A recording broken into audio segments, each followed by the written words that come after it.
అందరికీ నమస్కారం. ఈరోజు మనం మధ్యయుగ భారతదేశ చరిత్రలో ఒక చాలా ముఖ్యమైన ఆసక్తికరమైన అంశం గురించి మాట్లాడుకుందాం. అదే భక్తి ఉద్యమం. ఇది కేవలం ఒక మతపరమైన మార్పు మాత్రమే కాదు, సమాజాన్ని, ప్రజల ఆలోచనలను సమూలంగా మార్చేసిన ఒక గొప్ప విప్లవం. అసలు భక్తి ఉద్యమం అంటే ఏంటి? అది ఎలా మొదలైంది? ఎందుకు అంత శక్తివంతంగా మారింది? పదండి, ఈ ప్రశ్నలకు సమాధానాలు వెతుకుతూ ఈ ప్రయాణాన్ని మొదలు పెడదాం. ఆలోచించండి. నమ్మకమే ఒక ఆయుధంగా మారితే, విశ్వాసమే ఒక తిరుగుబాటుగా రూపాంతరం చెందితే ఏం జరుగుతుంది? ఈ ప్రశ్నతోనే మనం ఈరోజు విశ్లేషణను ప్రారంభిద్దాం. ఎందుకంటే భక్తి ఉద్యమం అంటే అదే. అది అప్పటి కఠినమైన సామాజిక, మతపరమైన వ్యవస్థ మీద ప్రజల హృదయాల్లోంచి వచ్చిన ఒక శక్తివంతమైన తిరుగుబాటు. సరే, ఈరోజు మనం ఏ విషయాల గురించి మాట్లాడుకోబోతున్నామో ఒక్కసారి చూద్దాం.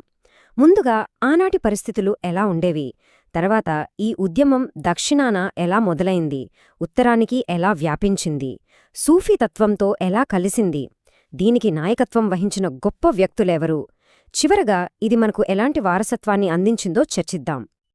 అసలు ఈ భక్తి ఉద్యమం రాకముందు భారతదేశంలో పరిస్థితి ఎలా ఉండేదో ఒకసారి చూద్దాం. అదొక రకంగా చెప్పాలంటే అంతటా అడ్డుగోడలే. మతం కొందరికే సొంతం, దేవుడు సామాన్యుడికి చాలా దూరం. ప్రతీదీ కఠినమైన నియమాలతో, కర్మకాండలతో నిండిపోయుండేది. ఇక్కడ చూడండి ఎంత తేడా ఉందో. ఒకవైపు వేద కర్మకాండలు, అంటే అర్థం చేసుకోవడానికి చాలా కష్టంగా ఉండే పెద్ద పెద్ద పూజలు, యజ్ఞాలు. ఇవన్నీ కేవలం సంస్కృతం తెలిసిన పండితులకే సాధ్యమయ్యేవి. మోక్షం కూడా కొందరికే అన్నట్టుగా ఉండేది.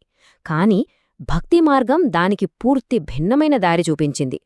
దేవుణ్ణి చేరుకోవడానికి పెద్ద పెద్ద పూజలక్కర్లేదు, మనస్ఫూర్తిగా భక్తి ఉంటే చాలు అంది.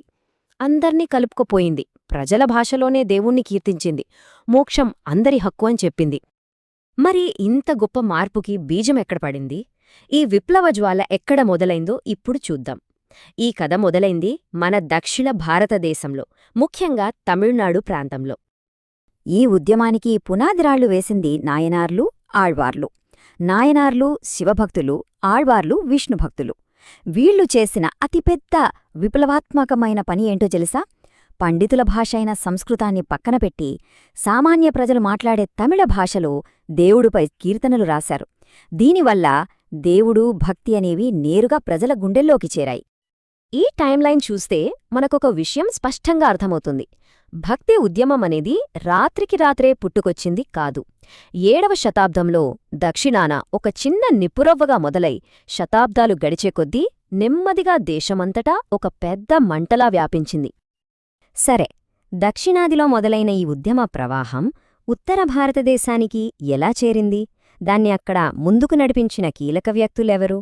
రామానందుడు, కబీర్, గురునానక్ లాంటివాళ్ల పాత్ర ఏంటో ఇప్పుడు పరిశీలిద్దాం. భక్తి ఉద్యమంలో రామానుజుల పాత్ర చాలా కీలకం. అప్పటివరకు కేవలం భావోద్వేగంగా ఉన్న భక్తికి ఆయన ఒక తాత్విక, వేదాంతపరమైన బలాన్ని చేకూర్చారు. అంటే మనస్ఫూర్తిగా, తీవ్రమైన భక్తితో దేవుణ్ణి కొలిస్తే చాలు, అదే మోక్షానికి తిన్నని దారి అని ఆయన శాస్త్రబద్ధంగా నిరూపించారు. ఇది భక్తి మార్గానికి, మేధావుల ఆమోదం లభించడానికి ఎంతగానో ఉపయోగపడింది.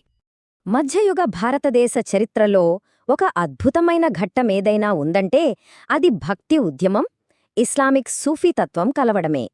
ఈ రెండు ఉద్యమాలు ఒకదానినొకటి ప్రభావితం చేసుకున్నాయి. రెండు వేర్వేరు ప్రవాహాలు కలిసి ఒకే నదిగా మారినట్టు ఇవి రెండూ కలిసి ఒక కొత్త సాంస్కృతిక సమ్మేళనానికి దారితీశాయి. సాంస్కృతిక సమ్మేళనం అంటే కల్చరల్ సింక్రెటిజం. ఈ పదం వినడానికి కొంచెం కష్టంగా ఉన్నా అర్థం చాలా సులభం. రెండు వేర్వేరు సంస్కృతులు ఒకదానితో ఒకటి కలిసినప్పుడు వాటిలోంచి ఒక సరికొత్త, ప్రత్యేకమైన సంస్కృతి పుడుతుంది. భక్తి, సూఫీ ఉద్యమాలు దీనికి ఒక గొప్ప ఉదాహరణ. మరి ఈ రెండు ఉద్యమాలు ఎందుకు అంతగా కలిసిపోయాయి? ఎందుకంటే వాటి మూల సిద్ధాంతాలు చాలా వరకు ఒకేలా ఉన్నాయి. చూడండి, రెండూ కూడా దేవుడితో ఒక వ్యక్తిగత, ప్రేమపూర్వకమైన బంధానికి ప్రాధాన్యత ఇచ్చాయి. మతంలోని ఆడంబరాలను, కఠినమైన ఆచారాలను రెండూ వ్యతిరేకించాయి. ప్రేమ, సంగీతం, కవిత్వం ద్వారా దేవుణ్ణి చేరుకోవచ్చని నమ్మాయి. అందుకే అవి ఒకదానికొకటి చాలా దగ్గరయ్యాయి.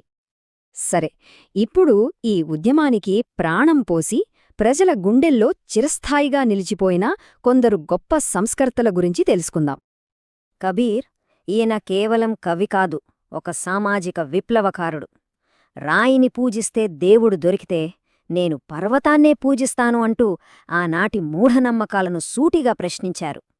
హిందూ ముస్లిం మతాల మధ్య ఉన్న అడ్డుగోడలను కూల్చేసి దేవుడొక్కడే అని చాటి చెప్పారు.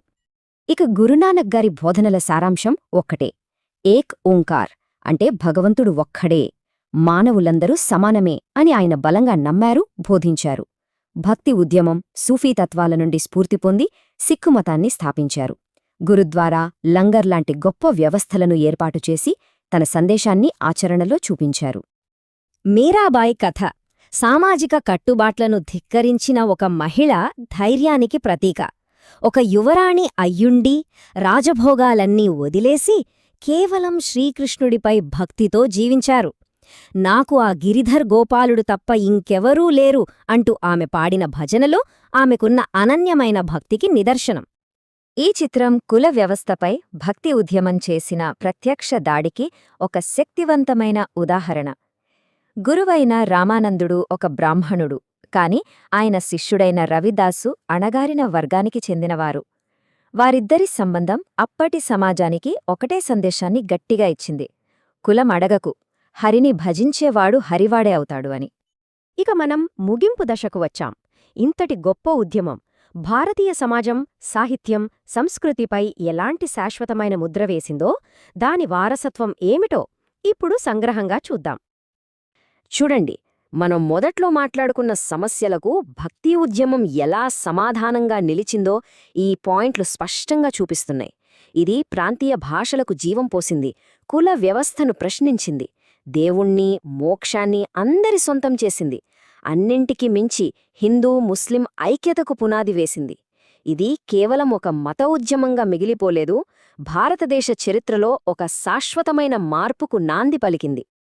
భక్తి ఉద్యమపు మొత్తం సారాంశాన్ని కబీర్ స్ఫూర్తితో చెప్పిన ఈ మాటలు అద్భుతంగా వివరిస్తాయి. దేవుడు గుళ్లలోనో మసీదులలోనూ లేడు, ఆయన ప్రతి మనిషి హృదయంలో మన పక్కనే ఉన్నాడు. మనం చేయాల్సిందల్లా ఆయన్ని గుర్తించడమే. ఈ ఆలోచింపజేసే ప్రశ్నతో ఈ విశ్లేషణను ముగిద్దాం.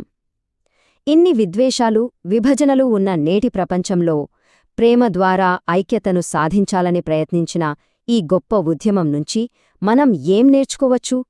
ఈ ప్రశ్నకు సమాధానం మనందరం వెతకాలి.